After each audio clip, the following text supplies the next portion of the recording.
কোরবানির এই ইবাদত আল্লাহর মেহেরবানিতে আমাদের দেশে তুলনামূলকভাবে অন্য অনেক ইবাদতের চাইতে মানুষ বেশি গুরুত্ব দিয়ে করে।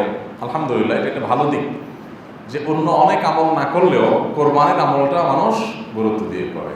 কারণ আমাদের দেশে মানুষ আসলে উৎসব প্রিয় মানুষ। ফুর্তি এবং উৎসব করতে আমাদের ভালো লাগে।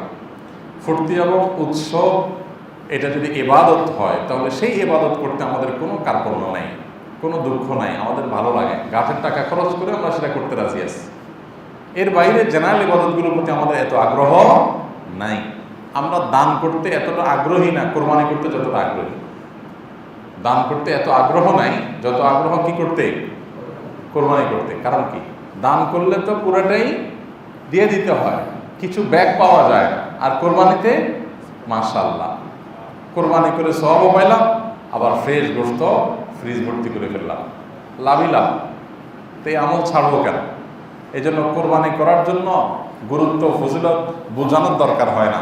নামাজিও করে, বেনামাজিও করে, বরং বেনামাজি একটু বাড়াই করে।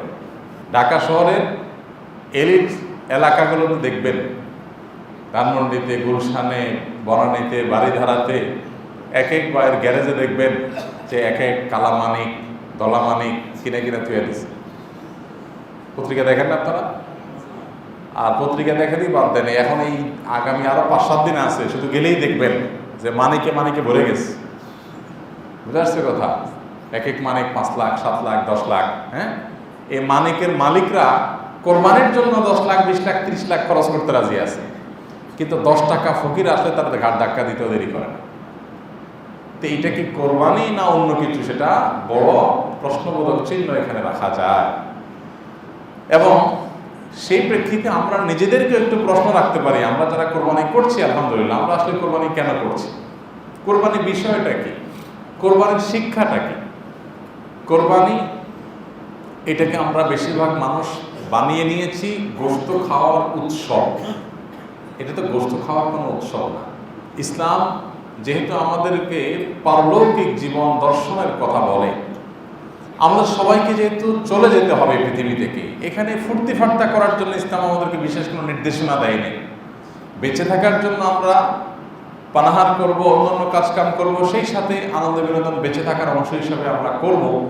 কিন্তু নিরেট ফুর্তি করার জন্য বেঁচে থাকা, এটা কোনো ইমানদারের দর্শনের সাথে যায় না। যার সামনে হয় জান্নাত না জাহান্নাম, দুটি গন্তব্যের একটি নিশ্চিত, সে কিভাবে ফুর্তি ফার্তার মধ্যে নিজেকে মগ্ন রাখতে পারে? অতএব কোরবানির এই উৎসবটা এটা নিছক গোশত খাওয়ার উৎসব বা ফ্রেশ গোশত সংগ্রহ করার উৎসব বা ফুর্তি, এরকম বিষয় নয়। এটা একটা ইবাদত। কোরবানি যেটাকে আমরা বলছি, এই কোরবানির শব্দের আরবি কোরবান শব্দের অর্থ হলো আল্লাহর নৈকট্য লাভ করা। আল্লাহর নৈকট্য লাভের জন্য আমার গাটের টাকা খরচ করে আমার আদরের পশুটা গলায় ছুরি দিতেও আমি কার্পণ্য করি না, আল্লাহর নির্দেশ। তো এই যে আল্লাহর নির্দেশে আমি আমার গাটের টাকা খরচ করে একটা পশু কেনার পর 2-4 দিন লালন পালন করার পর আদর যত্ন মায়া কিছুটা হয়ে তারে স্নেহ সোহাগ দিয়ে তার মধ্যে তার প্রতি এক ধরনের মমতা সৃষ্টি হয়। এরপরে পশুটা যখন জবে হয়, প্রত্যেকটা মানুষেরই একটু হলেও খারাপ লাগা কাজ করে। এই যে আল্লাহর নির্দেশে আমার ইচ্ছার বাইরের কিছু করতে হলেও আমি সেটার জন্য প্রস্তুত আছি, এই শিক্ষাটাই কোরবানি আমাদেরকে দেয়।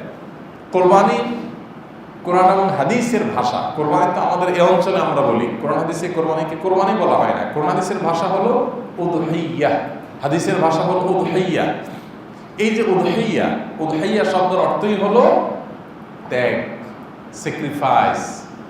আমরা যেটাকে কোরবানি বলছি, এটাকে ইংরেজিতে বলা হয় স্যাক্রিফাইস। মূলত উদহিয়ার উর্দু বা ফার্সি ভার্সন হলো কোরবানি। ফার্সি বা উর্দুতে, হিন্দিতে কোরবানি বলা হয় ত্যাগ করাকে, স্যাক্রিফাইস করাকে, যেটা আরবিতে উদহিয়া। তাহলে আমরা দেখতে পাচ্ছি আপাত দৃষ্টিতে এই কোরবানিতে ত্যাগ নাই, এখানে বরং ভোগ আছে। গরু গোশত খাও, গোশত খাওয়া ধুম পড়ে যায়, ফুর্তি ফার্তা করো, গরু জবাই করো, ছাগল জবাই করো, আনন্দ ফুর্তির ব্যাপার। এখানে স্যাক্রিফাইসটা কোন জায়গায়? আমরা অনেকে সেটা দেখতে পাই না, তাই না ভাইরা আমার? এই কোরবানির স্যাক্রিফাইস মূলত শুরু হয়েছে ইব্রাহিম আলাইহিস সালামের মাধ্যমে। আমরা সবাই জানি আল্লাহ নবী ইব্রাহিম আলাইহিস সালামকে আল্লাহ তাআলা নির্দেশ করেছিলেন, স্বপ্ন যোগে নির্দেশ করেছেন। নবীদের স্বপ্ন ওহী, আমাদের মতো না। আমাদের স্বপ্ন এটা সত্য হতে পারে, মিথ্যা হতে পারে। স্বপ্ন দিয়ে আমাদের কোনো করণীয় বর্জনীয় নির্ধারণ হবে না। স্বপ্ন দেখে কোনো করণীয় বর্জনীয় নির্ধারণ হবে না। হবে আমরা স্বপ্ন দেখলাম এখন অমুকটা হবে, তমুকটা হবে, এরকম কোনো কিছু কি করতে হবে? মোটেই না। একবারে ভদ্রলোক আমার কাছে চিঠি লিখছেন যে ভাই, আমি স্বপ্নে দেখছি যে আমি অনেক টাকা ঋণ আছি, যে এই ঋণটা আপনি আমাকে পরিশোধ করে দিচ্ছেন।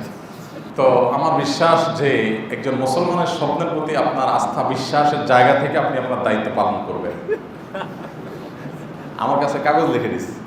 আমি বললাম ভাই, আমিও দোয়ার মধ্যে লেগে গেলাম, আল্লাহ যেন আমার একটা স্বপ্ন দেখায় যে স্বপ্নের মধ্যে আপনাকে বলা হবে আপনি আমাকে 1-2 কোটি টাকা দিয়ে দিচ্ছেন, এবার আপনি দৌড়ের উপরে থাকেন আমার স্বপ্ন দেখা। আপনার স্বপ্ন দেখে যদি আমি দৌড়ের উপরে থাকা লাগে, তো আমার স্বপ্ন আপনি দৌড়ের উপরে থাকবেন, তাহলে সবাই সবার স্বপ্ন দেখা দেখি করবে নাকি? সবাই সবার বলবো ভাই দোস্ত, কালকে স্বপ্ন দেখছি তুই আমার চাইনিজে খাওয়াইতেছস, অতএব দৌড়ের উপরে থাকবে। স্বপ্ন দিয়ে কোনো করণীয়, কোনো বর্জনীয় শরীয়তের কোনো বিধান ইসলামের দৃষ্টিতে প্রমাণিত হয় না। নবীদের স্বপ্ন এক্সেপশন। নবীদের স্বপ্ন সম্পর্কে আমাদের নবী সাল্লাল্লাহু আলাইহি ওয়াসাল্লাম বলেছেন, তানামু আইনায়া ওয়ালা ইয়ানামু কলবি, ইয়ানামু আইনায়া ওয়ালা তানামু কলবি। আমার চোখ ঘুমায়, অন্তর ঘুমায় না। এই জন্য সবাই ঘুমাইলে ওযু ভাঙে, কিন্তু নবীদের ঘুমে ওযু ভঙ্গ হয় না। তাদেরকে আল্লাহ রাব্বুল আলামিন বিশেষভাবে সৃষ্টি করেছেন, তাদের ঘুমের মধ্যেও চৈতন্য থাকে, এক ধরনের চৈতন্য থাকে, যার কারণে তাদের ঘুম বা ঘুমের মধ্যে যা দেখে সেটা আল্লাহর পক্ষ থেকে ওহী হয়, ওইটাও কন্ট্রোল বাই আল্লাহ সুবহানাহু ওয়া তাআলা। শয়তান তাদেরকে কিছু দেখাতে পারে না। আমাদের স্বপ্নে কিন্তু শয়তানও দেখাতে পারে। গত 2 দিন বা 4 দিন 3 দিন আগে মঙ্গলবারে একটা বেসরকারি টিভি চ্যানেল লাইভে ছিলাম, তো এক ভদ্রমহিলা ফোন করেছেন লাইভে। ফোন করে বলতেছেন, হুজুর আমি স্বপ্নে দেখেছি আমার পরিবারের একজনের ফক্স উঠছে গায়ে। এখন ফক্স উঠলে আমাদের দেশে প্রচলিত আছে যে 7 রাস্তার মাথায় খাবার দিয়ে আসতে হয়। তো এটা আমি বিশ্বাস করি না, আমি এটাকে কুসংস্কার মনে করি, আমি জানি এটা ভুল, বোগাস, বাট আমি স্বপ্নে দেখেছি আমাকে এটা করতে বলা হচ্ছে, তাহলে এটার তো একটা মিনিং আছে। তাই বললাম যেহেতু এটা বোগাস জিনিস, কুসংস্কার, ইসলামের নামে ভুল প্রচারণা, এই জন্য শয়তান আপনাকে স্বপ্নে দেখাইছে যাতে আপনি এটা করেন। এই স্বপ্ন যে শয়তান দেখাইছে এটা নিশ্চিত, কারণ যদি কোনো বেদাত, কোনো শিরক, কোনো খারাপ কাজ করার নির্দেশ স্বপ্নে দেওয়া হয়, তাহলে বুঝতে হবে এটা কে দেখাইছে? শয়তান দেখাইছে। আপনি নিশ্চিত থাকতে পারেন। তো এই জন্য আমাদের স্বপ্নের ভ্যালু নাই, কিন্তু নবী রাসূলদের স্বপ্নের কি আছে? মূল্য আছে। ইব্রাহিম আলাইহিস সালাম স্বপ্ন দেখেছেন না সন্তানকে কোরবানি করছেন। কোরবানি বলতে সন্তানকে আল্লাহর জন্য জবাই করে দিচ্ছেন, উৎসর্গ। এখান থেকে আমরা পরিষ্কারভাবে একটা ভুল ধারণা ভাঙতে চাই যে এটা নবীদের, রাসূলদের ক্ষেত্রে শুধু প্রযোজ্য, আর কারোর জন্য এরকম প্রযোজ্য না। আমাদের সমাজে কিছু কিছু ক্ষেত্রে কোনো কোনো লোককে দেখা যায়, পত্রপত্রিকা আসে, কিছু ভণ্ড লোক আসে, প্রায় বছরই শোনা যায় যে তার পীর বাবা স্বপ্ন দেখছে তার ছেলেরে জবাই করার স্বপ্ন দেখছে। দেখেন নবী রাসূলদের মধ্যে আর এই ভণ্ডদের মধ্যে পার্থক্য দেখেন। নবী রাসূলরা নিজের সন্তান নিজে কোরবানি করার স্বপ্ন দেখে, আর ভণ্ড পীরেরা আরেকজনের সন্তানকে কোরবানি করার স্বপ্ন দেখে। আর মুরিদদের কাছে স্বপ্ন দেখে যে আমি স্বপ্ন দেখছি যে তুমি আমার এই দরবারের সব খরচ দিয়ে দিচ্ছ আর কি। উনি নিজের টাকা জমি জমা বেঁচে আমার দরবারে খরচ দেওয়ার স্বপ্ন কোনোদিন দেখে না। উনি দেখে কিসের স্বপ্ন? মুরিদের। উনি জন্য মুরিদরে বোঝায়, বাবারা এই দুনিয়াদারি এগুলো ছেড়ে দাও, এগুলো আমার দরকার, আমার দিয়ে দাও। তো এরকম ভণ্ড আমাদের দেশে আছে না নাই? ভাইরা আমার, যেটা আমি মানুষকে বলবো সেটা আমি নিজে আমল করবো না, এর নামই ভণ্ডামি, তাই না? এই জন্য আমি সবসময় বলি, ভালো আলেম চিনবেন কি দিয়া? ভালো আলেম চিনার যে কয়েকটা মার্কা আছে, এর ভিতরে একটা মার্কা হলো উনি যা বলবেন সেটা নিজে আমল করবেন। নিজে আমলের দাম দাঁড়ায় নাই, বাট মানুষকে বলে বেড়াচ্ছেন, এটা এই লোকটার অসৎ হওয়ার প্রমাণ। যাই হোক, তো নবীদের স্বপ্ন ওহী। ইব্রাহিম আলাইহিস সালাম স্বপ্ন দেখছেন নিজের ছেলেকে জবাই করা। পৃথিবীতে আর কেউ যদি এই স্বপ্ন দেখেও, তাহলে এই স্বপ্ন বাস্তবায়ন করা তার জন্য হারাম। কোনো বাবা কি তার সন্তানের গলা ছুরি দিতে পারবে? জায়েজ আছে? নাই। অতএব কেউ যেন ভুল না বুঝি যে এখান থেকে তাইলে আমরা সবাই স্বপ্নে দেখে দেখে অনেক কিছু করতে পারি। এটা নবীদের জন্য খাস। ইব্রাহিম আলাইহিস সালাম যখন এটা স্বপ্নে দেখলেন, প্রথম দিন মনে করলেন কি দেখলাম, আবার একই স্বপ্ন দেখলেন, আবার একই স্বপ্ন দেখলেন।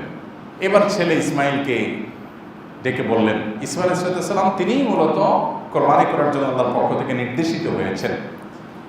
আমরা যে মক্কা যাচ্ছি, হজ করছি, আমরা উমরা করছি, এই সব ইবাদতের সাথে যার স্মৃতি জড়িয়ে আছে তিনি হলেন ইব্রাহিম আলাইহিস সালাম এবং ইসমাইল আলাইহিস সালাম, এবং তার ছেলে ইসমাইল আলাইহিস সালামের বংশেই জন্মগ্রহণ করেছেন আমাদের নবী মুহাম্মদ সাল্লাল্লাহু আলাইহি ওয়াসাল্লাম। আমাদের সমাজে এক শ্রেণীর মানুষ দোয়াশা করে যে ইব্রাহিম আলাইহিস সালামের যেই ছেলেকে কোরবানি করার নির্দেশ করা হয়েছে এবং তিনি নিয়ে গেছেন, কেউ কেউ বলেন তিনি ইসহাক আলাইহিস সালাম। ইব্রাহিম ইসলামের এক ছেলের নাম ইসমাইল, আর এক ছেলের নাম ইসহাক। তো এই ব্যাপারে বহু গবেষণা হয়েছে, একেবারে দিনের আলোর মতো পরিষ্কার যে এটা আসলে ইসহাক আলাইহিস সালাম নন, তিনি আল্লাহর নবী, কিন্তু এখানে নির্দেশ করা হয়েছে ইসমাইল আলাইহিস সালামকে। যাই হোক, তো তিনি যখন 3 দিন পর পর স্বপ্নে দেখলেন, এরপরে ছেলে ইসমাইলকে বললেন, বাবা আমি স্বপ্নে দেখেছি তোমাকে কোরবানি করে দিচ্ছি, আমি জবাই করছি, কি দেখলাম এটা? আর যেহেতু আমি নবী, আল্লাহ পক্ষ থেকে ওহী একবার না পরপর রিপিটেডলি আমি দেখে যাচ্ছি একই স্বপ্ন, অতএব এটা আল্লাহ আমাকে নির্দেশ করছেন পরিষ্কার। এখন তুমি কি বলো? এটা তো অস্বাভাবিক কথা, কিভাবে আমি এই কাজ করব? তখন ছেলে কি বলেছেন? قد صدقت الرؤيا بالحق। তিনি তার বাবাকে বলেছেন যে বাবা ইফআল মা তু'মার সাতাজিদুনি ইনশাআল্লাহু মিনাস সাবিরিন। আপনাকে আল্লাহ যে নির্দেশ করেছেন আপনি সেই নির্দেশ বাস্তবায়ন করুন, পালন করুন। আপনি কোনো চিন্তিত হবেন না যে আমি বিচলিত হই কিনা, আমি আল্লাহর নির্দেশ পালনার্থে আমার জীবনকে উৎসর্গ করতে প্রস্তুত আছি। চিন্তা করেন, বলতে যত সহজে বলে ফেলা যায়, বাস্তবে কি এত সহজ? নিজের জীবন দেওয়া অনেক সহজ, সন্তানকে আল্লাহর রাহে উৎসর্গ করা এত সহজ না। নিজের জীবন দেওয়া অনেকের জন্য সহজ, কিন্তু সন্তানের জীবন দেওয়া অনেকের জন্যই সহজ না। ভাইরা আমার, এই নির্দেশ যখন আসলো আর ছেলে ইসমাইল যখন এই কথা বললেন, তখন বাপ বেটা চলে রওনা হয়ে গেছে। এদিকে মা হাজার তাকে বলা হলো, তিনিও রাজি। দেখেন, মাও রাজি, ছেলেও রাজি, বাবাও রাজি। এরকম একটা ফ্যামিলি পৃথিবীর ইতিহাসে খুঁজে পাওয়া কঠিন হবে, তাই না? এই জন্যই কোরআনে শুরু থেকে শেষ পর্যন্ত যেই ফ্যামিলি, যেই পরিবারের আলোচনা সবচেয়ে বেশি এসেছে, তাদের আদর্শ সবচেয়ে বেশি তুলে ধরা হয়েছে, সেই পরিবারের নাম হলো ইব্রাহিম আলাইহিস সালামের ফ্যামিলি। শিরকের বিরুদ্ধে যার সংগ্রাম ছিল সবচেয়ে বেশি, যিনি ইহুদিদের কাছেও বরণীয়, খ্রিস্টানদের কাছেও বরণীয়, মুসলমানদের কাছেও, কারণ ওনার ছেলে ইসহাক আলাইহিস সালামের বংশে এসেছেন কে? মুসা আলাইহিস সালাম।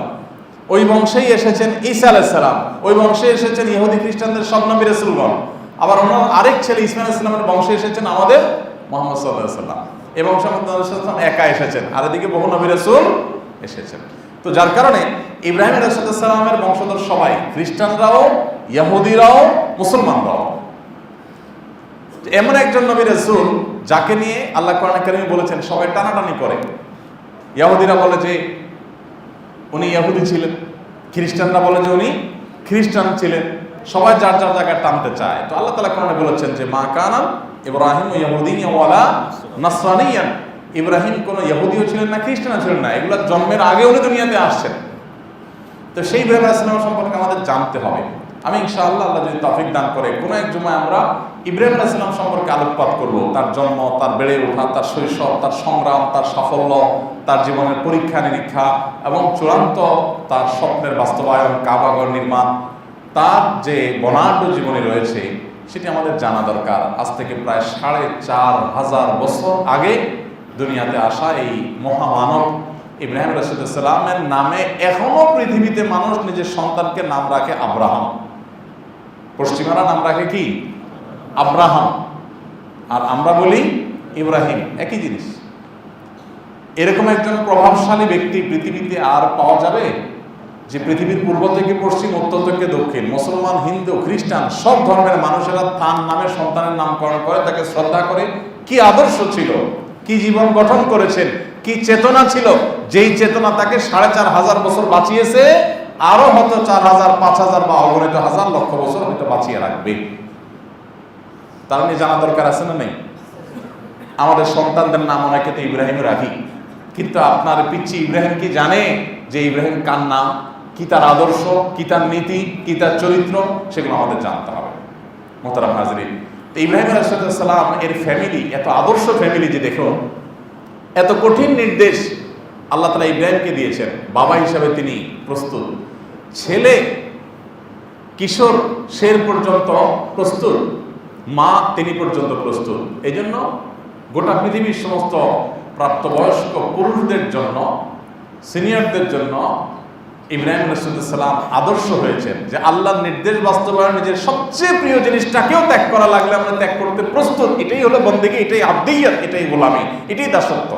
গোটা পৃথিবীর সমস্ত তরুণদের জন্য, কিশোরদের জন্য, উঠতি বয়সের যুবক যুবতীদের জন্য আদর্শ হলেন ইসমাইল আলাইহিস সালাম, যে আল্লাহর নির্দেশ পালন করার জন্য যদি নিজের জীবনও দিতে হয় তো আমি প্রস্তুত। ত্যাগ এবং স্যাক্রিফাইস কেন হয়েছে কোরবানির নাম, সেটা তার গোড়ার ইতিহাসই বলে। ইব্রাহিম আলাইহিস স্ত্রী হাজার, তিনি গোটা পৃথিবীর কিয়ামত পর্যন্ত আগত মায়েদের জন্য আদর্শ, যে নিজের সন্তানকে স্যাক্রিফাইস করার প্রশ্ন আসলেও আল্লাহর দ্বীনের জন্য সেটা করতে প্রস্তুত। এই আত্মত্যাগের মানসিকতাটাই শিক্ষা দিয়েছে আমাদেরকে কোরবানি। সেজন্য আমরা পশু জবে করে, বাহ্যিক দৃষ্টিতে খাওয়া দাওয়া করে, ফুর্তি ফার্তা করি, কিন্তু এর গোড়ার ইতিহাস বলছে এখানে মূলত আমাদের ভেতরের পশুত্বটাকে কোরবানি করতে বলা হয়েছে। আমরা ফজর নামাজ পড়তে আসতে মন চায় না, উঠতে মন চায় না, কিন্তু আমি উঠে গেলাম সাহস করে, স্যাক্রিফাইস করলাম। একটা হারামের হাতছানি আমার কাছে, আমাকে হাতছানি দিয়ে ডাকছে একটা হারাম, আমি চাইলে হারাম উপার্জন করতে পারি, বাট ইন্নী আখাফুল্লাহ, আমি আল্লাহকে ভয় করি, আল্লাহ নিষেধ করেছেন, সেজন্য আমি স্যাক্রিফাইস করলাম। সবাই খায়, আমি খেলাম না, এর নাম আত্মত্যাগ, এর নাম স্যাক্রিফাইস। কোরবানির এই ইবাদত আমাদের আর্থিক জীবনে, আর্থিক ক্ষেত্রে, আমাদের জীবনের প্রত্যেকটা ক্ষেত্রে, প্রত্যেকটা উঠা বসার ক্ষেত্রে আল্লাহ তাআলার আদেশ নিষেধের জন্য নিজের অর্থ, নিজের লোভ, নিজের মোহ, নিজের চাহিদা, নিজের সব কিছুকে স্যাক্রিফাইস করা শিক্ষা দেয় কিসে? কোরবানি। এই জন্য ভাই, কোরবানির আসল শিক্ষাটা আমরা যেন ধারণ করতে পারি, এটা যেন গোশত খাওয়ার উৎসবে শুধুমাত্র পরিণত না হয়। আপনি কোরবানি যেরকম করছেন, মাশাআল্লাহ, একজন অভাবী মানুষ যখন আসবে সাধ্য অনুযায়ী তার পাশে দাঁড়াবেন। একজন বিপদগ্রস্ত মানুষ যখন আসবে নিজের খাবারটা তাকে মুখে তুলে দেওয়ার চেষ্টা করবেন। এটা হলো কোরবানির শিক্ষা। এখন আপনি শুধু গোশত সব ফ্রিজের মধ্যে ভরতেছেন, আর 6 মাস গোশত কিনা লাগবে না, মোচে তাও দিয়ে বসে আছেন, ফ্রেশ গোশত কিনছেন টেনশন মুক্ত ভাবে, ব্যাস। তো এটা স্যাক্রিফাইস হলো না, এটা কোরবানি হলো না। এই জন্য ভাইরা, কোরবানি তো আমরা ইনশাল্লাহ অনেকেই করব, কিন্তু কোরবানির শিক্ষাটা যেন আমরা ধারণ করতে পারি, যে কোরবানি আমাদেরকে কি শিখায়? স্যাক্রিফাইস শিখায়, ত্যাগ শিখায়, প্রত্যেকটা পদে পদে ত্যাগ। একজন তরুণ, তার খারাপ বন্ধু বান্ধব আছে, এই খারাপ বন্ধুগুলো তাকে খারাপের পথে আহ্বান করে, সে ভালো পথে আসলে তারা টিটকারি করে। তো আল্লাহর জন্য এদেরকে স্যাক্রিফাইস করা, এদের সাথে সম্পর্ক কাট করে দেওয়া, চিহ্ন করে দেওয়া। এই চিহ্নটা করবেন কার জন্য? আল্লাহর জন্য। এই হলো স্যাক্রিফাইস, কোরবানি। মনে কষ্ট হয়, ভালো লাগে না, নিজের প্রিয় মানুষ, ভালোবাসার মানুষ, মানে প্রিয় বন্ধু, তাকে ত্যাগ করবো, বাট আল্লাহর জন্য। কারণ হারাম রিলেশন আছে, কিন্তু আল্লাহ তাআলা হারাম করেছেন, এর কারণে কি আমাদের জবাবদিহি করতে হবে, শাস্তির মুখোমুখি হতে হবে, আল্লাহ অসন্তুষ্ট হবেন, আল্লাহর নিয়ামত খাচ্ছি আমি, সেই জন্য আমি আল্লাহর নির্দেশ পালনার্থে ওই সম্পর্কটাকে কাট করলাম। এ হলো স্যাক্রিফাইস। ভোগবাদী এই পৃথিবী আপনাদেরকে সবসময় ভোগের শিক্ষা দিবে, কখনো ত্যাগের শিক্ষা। অন্যান্য পশুদের সাথে আমাদের পার্থক্যের জায়গাটা এখানে, সব পশুরাই ভোগী, তারা ত্যাগী সাধারণত হয় না। জেনারেলি তারা, পশুরা কি হয় না? ত্যাগী হয় না। তারা সবাই কামড়াকামড়ি করে, গাছ যা জোর যা আছে সে সেভাবে খায়। মানুষকে আল্লাহ তাআলা বিবেক দিয়েছেন, সে ত্যাগ শিখবে, ভোগের পাশাপাশি ত্যাগেরও মহিমা তার মধ্যে থাকবে। একমাত্র রিলিজিয়ন, ধর্ম আপনাকে বলবে স্যাক্রিফাইস করতে, আর বস্তুবাদ এবং ভোগবাদের যে পৃথিবী, সেকুলার যে দুনিয়া, এটা বলবে দুনিয়াটা মস্ত বড়, খাওয়া দাওয়া ফুর্তি করো, আগামীকাল বাঁচবে কিনা বলতে পারো, ব্যাস। এই দুইটার ভিতরে পার্থক্য কি পরিষ্কার বোঝা যাচ্ছে? আমাদের কি ভোগবাদী সমাজ দরকার না ত্যাগী সমাজ দরকার? এই সমাজে ভোগ করতে সবাই জানে, সবাই চায়, যার যার সাধ্য অনুযায়ী সবাই কি চায়? ভোগ করতে চায়, কিন্তু কেউ স্যাক্রিফাইস করতে চায় না। আল্লাহ তাআলা জান্নাত তৈরি করেছেন স্যাক্রিফাইসকারীদের জন্য, ত্যাগকারীদের জন্য। যে আপনি একটা জায়গায় বসে থাকতে পারছেন, বাসে উঠেছেন, পাবলিক পরিবহনে, পাবলিক জায়গায়, প্লেসে গেছেন, আপনি বসে আছেন আরামে, বাট একজন বৃদ্ধ মানুষ দেখেছেন, একজন মহিলা দেখেছেন, একটা শিশু দেখেছেন, একজন দুর্বল মানুষ দেখেছেন, আপনি দাঁড়িয়ে গিয়ে তাকে সিটটা অফার করে দিয়েছেন। এটা করতে মনুষ্যত্ব লাগে, এটা করতে ঈমানি চেতনা লাগে, এটা করতে আখিরাতের চেতনা লাগে। এটা সবাই পারে না। কোরবানি এসে আমাদেরকে সেই স্যাক্রিফাইসের কথা বলে। আপনি রোজাতে ফিরে যান, রোজাও কিন্তু আপনাকে স্যাক্রিফাইসের কথাই বলেছে। কারণ রোজাতে আপনি পানাহার বর্জন করেছেন, সকাল থেকে সন্ধ্যা পর্যন্ত সারাদিন না খেয়েছিলেন, কষ্ট করেছেন, মানুষের কষ্টকে অনুভব করার সুযোগ পেয়েছেন। ঈদ উল ফিতরে গিয়ে মানুষের ঘরে খাবার পৌঁছে দিয়েছেন, এরপর আপনি ঈদগাহে এসেছেন। তাহলে সেটাও আপনাকে কিন্তু স্যাক্রিফাইসই শিক্ষা দিয়েছিল। কোরবানি আপনাকে স্যাক্রিফাইস শিক্ষা দেয়। হজের পুরো ইবাদতই আপনাকে স্যাক্রিফাইস শিক্ষা দেয়। কারণ আপনি দেখেছেন হজ সম্পর্কে আল্লাহ বলেছেন, ফামান ফারাদা ফিহিন্নাল হাজ্জা ফালা রাফাসা ওয়ালা ফুসুকা ওয়ালা জিদালা ফিল হজ। হজে কোনো প্রকার ঝগড়া ঝাঁটি যেন না করে মানুষ, তার মানে স্যাক্রিফাইস করতে হবে। অনেক কিছুই এলোমেলো হবে, অনেক কিছুই এক্সপেকটেশনের বাইরে হবে, সেগুলোতে মানুষ সবর করবে, ছাড় দিবে, স্যাক্রিফাইস করবে। ভাইরা আমার, গোটা ইসলামের সব বিধিবিধানগুলো আপনি দেখবেন যে আমাদেরকে মানুষ বানানোর জন্য ইসলাম চায়, আমাদেরকে স্যাক্রিফাইস করাতে শেখা। আমাদের বাচ্চাদেরকে আমরা স্যাক্রিফাইস শেখাবো যে অন্যের জন্য ত্যাগ করো, তোমার ঈদের বাজারটা তোমার বন্ধুর সাথে শেয়ার করো, এই জিনিসটা তোমার খুব মনে চাচ্ছে, এটা না করলে তোমার আল্লাহ খুশি হয়ে যাবে। আর তোমার মনের কথা যদি শুনো তাহলে শয়তান খুশি হয়ে যাবে, শয়তানকে তোমার হারাইতে হবে। তাকে দিয়ে অন্যদেরকে দান করা, স্যাক্রিফাইস করা শেখান। এখন সব বাবা মারা সন্তানকে ভোগী বানাইতে শেখান, ত্যাগী বানাইতে শেখান না। মনে রাখবেন, ভোগ করার জন্য যোগ্যতার দরকার হয় না। সবসময় আমরা বলি ভোগ করতে কোনো যোগ্যতা লাগে না। আপনার একজন গরিব, অভাবী, নিঃস্ব, অসহায় মানুষকেও যদি আলিশান লাক্সারিয়াস লাইফ দিয়ে দেন, সে লাইফ লিড করতে পারবে কি পারবে না? সবাই পারবে। এসি থাকবে, আরামে খাবে দাবে, এটা কেনা পারে। বাট ত্যাগ, এটা সবাই ত্যাগ করতে কলিজা লাগে, কলিজা। নিজে না খায় আরেকজনকে দিয়ে দিব, নিজে কষ্ট থেকে আরেকজনকে দিয়ে দিব। একটা খারাপ মানুষ, যত আমার প্রিয় মানুষ হোক, যেহেতু খারাপ তার সাথে সম্পর্ক রাখবো না, এগুলো করতে কি লাগে? কলিজা লাগে, মেরুদণ্ডের দরকার হয়। তো কোরবানি আমাদেরকে যে স্যাক্রিফাইস শিক্ষা দেয়, সেই শিক্ষাটা আমরা যেন সবাই ধারণ করতে পারি। আল্লাহ তাআলা আমাদের সবাইকে তৌফিক দান করুন। ভাইরা আমার, এই কোরবানির আসল ইতিহাস, গোড়ার ইতিহাসটা আমরা লক্ষ্য রাখবো যে এটি কিন্তু আত্মত্যাগের ইতিহাস, স্যাক্রিফাইসের ইতিহাস, ত্যাগের ইতিহাস, ইব্রাহিম আলাইহিস ইতিহাস। আমরা তো পশু জবাই করে ফুর্তি করছি, তার ইতিহাস অনেক পুরনো এবং অনেক গভীরে, যার কারণে সেই স্যাক্রিফাইসটা আমাদের জীবনের পরতে পদে পদে, সকালে বিকালে, অর্থনৈতিক ক্ষেত্রে, আমার অন্যান্য ইবাদতবন্দির ক্ষেত্রে, চাকরি বাকরির ক্ষেত্রে, ব্যবসা বাণিজ্যের ক্ষেত্রে, প্রত্যেকটা ক্ষেত্রে আমি সর্বোচ্চ ত্যাগের স্বাক্ষর রাখবো ইনশাআল্লাহ তাআলা। আল্লাহ তাআলা আমাদের সবাইকে তৌফিক দান করুন। আমাদের সমাজে দেখেন যে সমাজে যত অপরাধ প্রবণতা আছে, যত হানাহানি আছে, যত অশান্তি আসে, এগুলো সবগুলোর মূলে যে বিষয়গুলো আছে তার ভিতরে অন্যতম প্রধান বিষয় হলো কেউ কাউকে ছাড় দিতে রাজি না, কেউ কাউকে রাস্তা দিতে রাজি না। রাস্তা গাড়িতে চলবেন, দেখবেন সবাই কল্লা ঢুকে দিবে। সবাই কি ঢুকে দিবে? আপনার গাড়ি ঢুকে দিবে, আমার গাড়ি ঢুকে দিবে। কারণ কল্লা না ঢুকে এর সমাজে কেউ আগাইতে পারে না। খেয়াল করছেন? বাসে চড়ে না, প্রাইভেটে চড়ে, গাড়িওয়ালার কাজ কি? আস্তে করে মাথা ঢুকে আরেকজনকে চাপ দেওয়া, নাহলে সে যাইতে পারবে না। সমাজের সিস্টেমটা এরকম হয়ে গেছে। সোজা পথে যাবেন তো আপনার বসে ঘুমান রাস্তায়, আর যাওয়া লাগবে না। আপনি যাবেন একজন করে সবাইকে চাপ দিতে যাবেন। তো এই কারণে এই সমাজের মধ্যে যে অপরাধ প্রবণতা তৈরি হয়েছে, এই সমাজে কোরবানির শিক্ষাটাকে আরো বেশি করে বাস্তবায়ন করা দরকার, আরো বেশি করে চর্চা করা দরকার, আলোচনা করা দরকার। আল্লাহ তাআলা আমাদের সবাইকে তৌফিক দান করুন। সেই সাথে কোরবানির গোশত, কোরবানির পশুর রক্ত, কোরবানির কোনো বর্জ্য, এগুলো যেন আমাদের সমাজে দূষণের কারণ না হয়। প্রতি বছরই আমরা বলি, এবছর আপনাদেরকে বলছি, অনুরোধ করছি। এক সময় এই ভূমিপল্লীতে আমি দেখেছি কোরবানির ঈদের পরের দিন এই মাথা আমি পুরোটা হেঁটে দেখেছি যে আলহামদুলিল্লাহ এখানে কোনো প্রকার রক্ত বা আপনার ওই যে নারী বুড়ির যে ময়লা, সেগুলোর দুর্গন্ধে মানুষের কষ্ট হয়নি। এরকম আমি দেখেছি একাধিক দিন কোরবানির ঈদে। কিন্তু সেই চিত্র এখন কতটা আছে আমি জানি না।